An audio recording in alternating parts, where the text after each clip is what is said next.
Welcome to the Lady and Sword Show. We have a great show for you tonight, so let's get started. It is Monday, so everyone knows what that means. It's Mongol Monday! Tonight's segment includes Mongol domination in Eastern Eurasia, 1200 to 1368. Mongol influence in China was very important. It carried the previously dominated Song technology throughout Eurasia and allowed Islamic technologies to be more accessible in China.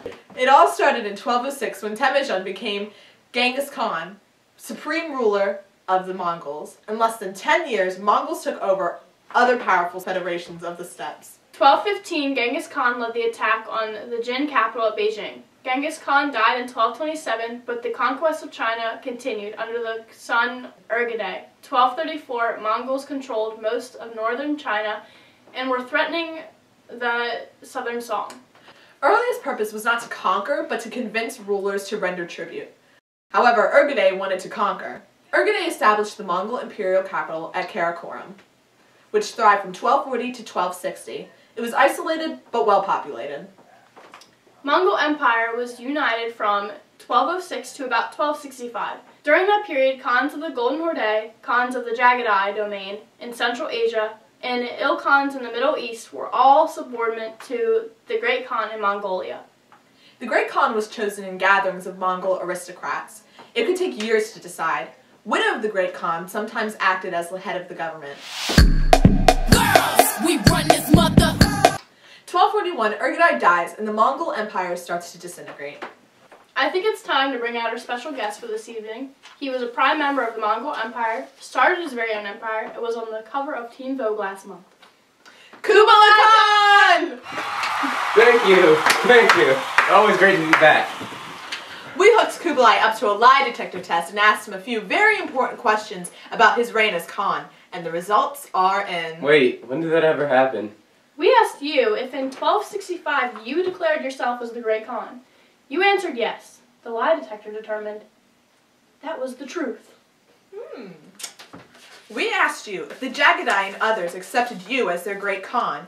You answered yes. The lie detector determined that was a Kublai. Ha! They hated you. We asked if you destroyed Karakorum in the fighting. You answered no. The lie detector determined that that was a Kublai as well. We asked you if you created a capital of what is now Beijing. You answered yes. Lie detector determined that was the truth. Last question. We asked you if in 1271 you declared yourself as the founder of the Yuan Empire. You answered duh. Lie detector determined that was the truth. You know what, guys? I don't even need this, so... Jagadai descendants dominated Central Asia. They hated Kublai and the Yuan Empire, yet political prestige from his Jagadai Khanate and the defense from the Jagadai Mongols prevented absorption of Central Asia by the Yuan Empire. They were able to strengthen ties to Islamic and Turkic language and culture. Wait, this just in, right from the gossip center of the world.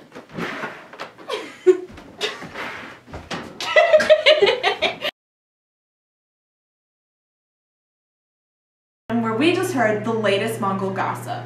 We heard that many religions visited the Great Khan, like Muslim and Christianity, even like the Buddhist and Taoist leaders. Yeah, they thought that they all had influence over him, but really, they didn't. Yeah, it was actually only the leaders of Tibet that had major influence over the Mongol leaders.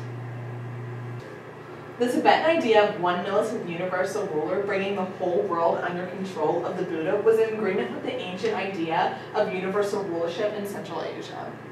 Well, the Mongol Great Khan personally oversaw the governance of Tibet and reinforced the dominant Islamism. No, not Lamaism. Lamaism, the Tibetan variant of Buddhism. A lama was a teacher of special techniques for contacting the deities. Get out of here, lama! Tibetan Buddhism became increasingly familiar to Mongol nobles during the 1200s and 1300s. Alright, that's enough gossip for today. Let's start to talk about the Yuan Empire. So many mixed feelings. You know, as a matter of fact, I'm back. Well, welcome back, Kublai Khan. I best understood the advantages of the Chinese tradition of imperial rule, and I deserve airtime. You were also careful to see that the Confucian conventions were acknowledged. And in 1265, you made Beijing your capital in northern China. Yes, it was a critical spot for the trade routes, reinforced by the imperial horseback system, and we gave it all brand new features. Mud walls, wider roads, link lakes, and an artificial islands. You name it. I called it Dadu, or City of the Khan.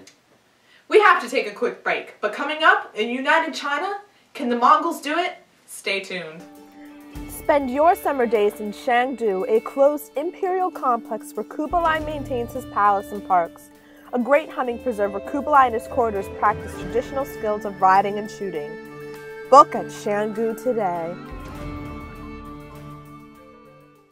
And we are back here with Kublai Khan, and we're discussing the unification of China. Now, when the Mongols first came in the 1200s, there was no China how we think of it today. It was all broken up with different cultures and languages. That's correct. We destroyed the northern China's Tangut and Jin Empire, the southern Song and the Navajo, and the southwest, and encouraged features of Chinese government and society that unified them all. And you're welcome. The UN relied on Muslim scholars to lead the offices of calendar making and astronomy. Well, let's thank Kublai Khan for coming on our show today. Thanks, it's been a pleasure. Now validate my parking. Thank you guys.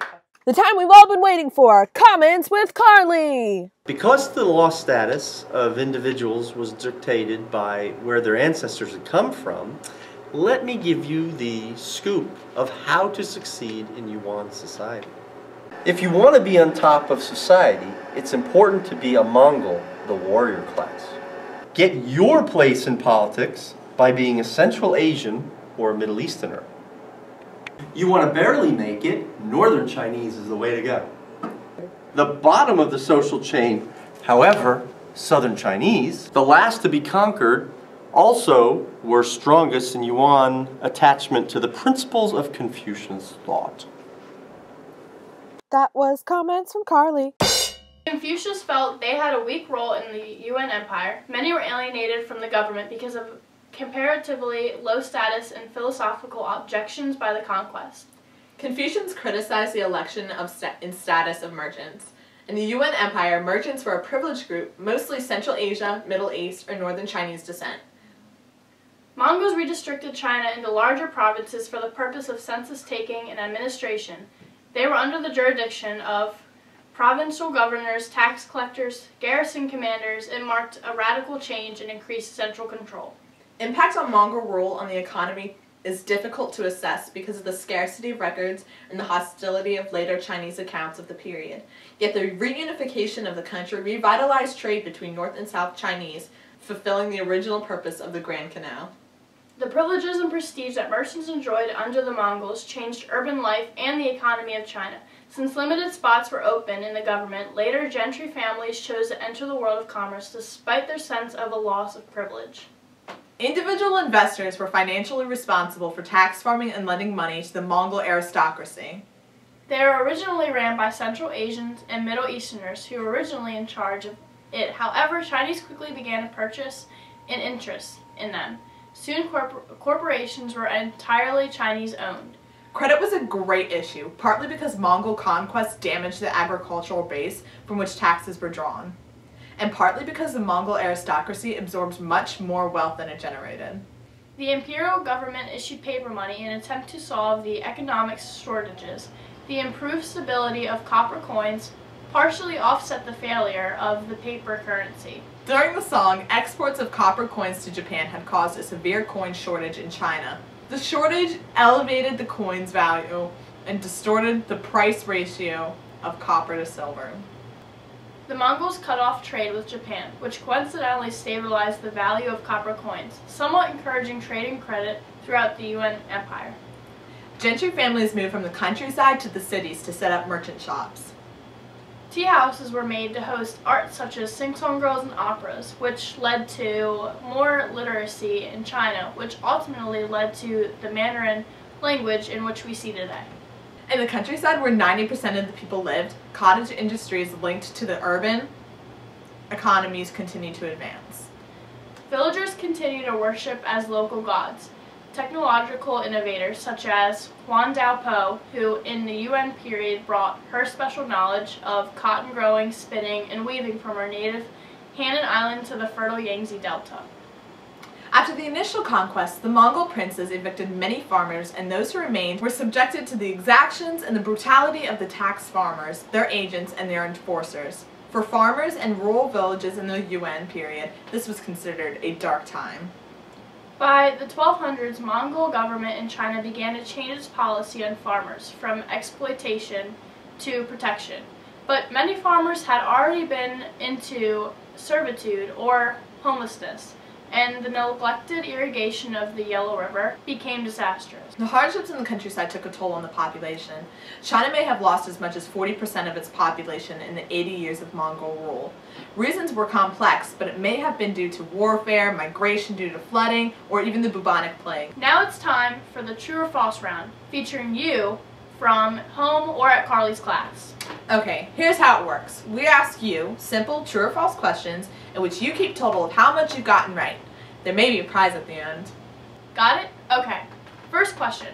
During the Mongol period, knowledge was shared.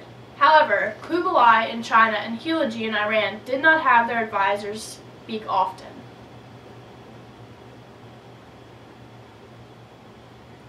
That answer is false. They did speak often. In fact, they were brothers. Good job for those who got it right. The Yuan and the Ilkhan share technologies, medicines, astrology, and weapons. That answer is true. Power struggles in the 1340s among the princes weakened the Yuan Empire. That answer is true. By 1360, China was finally in a peaceful state. False! China was engulfed in rebellions. Last question. Zhu Yuanzong, a Chinese leader, mounted a campaign that destroyed the Yuan Empire in 1368, calling the new empire the Ming. Hopefully you got the question correct. It's true. Tally 'em up. When the Yuan collapsed, Mongols joined Tungusic-speaking people of Northeast Asia who were reindeer-riding nomads. The Tungus people are relatives of people of Alaska. Manchuria is a region which came under Mongol control. The indigenous people, the Jurchens, along with Mongolian influence, fought the Ming Empire. The hostilities led to the Mongols capturing the Ming Emperor, and in 1449, they attacked Beijing. Thanks for coming out to our show tonight, and stay tuned next week for Ming Monday!